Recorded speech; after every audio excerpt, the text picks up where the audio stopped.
There is a number that used to mean you had made it in America. $100,000. Six figures. For decades, it carried a promise. A comfortable home, a reliable car, family vacations, retirement savings, and enough breathing room to stop fearing every unexpected bill. But when people reach it, something strange happens. The job offer says success. The checking account says keep running. After taxes, normal expenses, and responsible saving, someone earning $100,000 may have only about $700 left each month. And that person has no children. So how does a six-figure salary turn into just $700 of breathing room? Meet Alex. Alex is single, has no children, and earns exactly $100,000 a year. On paper, that is $8,300 per month. But Alex never receives that amount. Federal income tax, Social Security remove more than $20,000 from the salary. After retirement contributions and health coverage, Alex has around $6,200 of usable monthly income. Your salary is advertised annually and before deductions. Your life charges you monthly and after deductions. Now that paycheck meets the two expenses that dominate many American budgets: housing and transportation. Housing and utilities take $2,200. Transportation takes $1,000. Food takes another $700. Alex also saves $500 for emergencies. What remains? Around $700. And one $3,000 car repair could erase 6 months of saving in a single afternoon. Yes, Alex could move somewhere cheaper, drive an older car, live with roommates, or cut subscriptions, but housing and transportation would still dominate the budget. The problem is not always coffee. Sometimes, it is the structure of the life around it.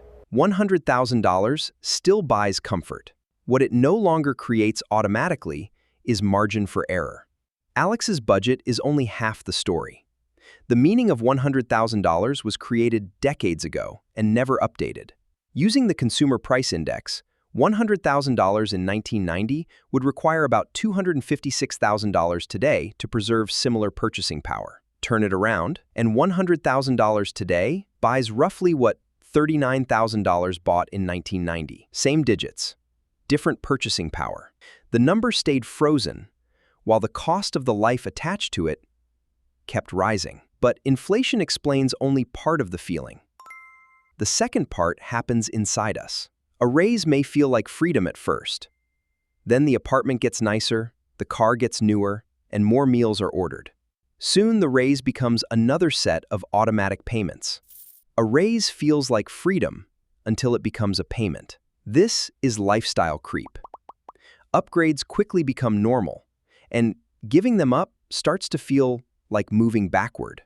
Then comparison moves the goalpost again. Around people earning $60,000, Alex may feel comfortable. Around people earning $200,000, the same salary can feel inadequate. The income did not change, the reference point did. So perhaps rich was never a salary number. A better measure is margin.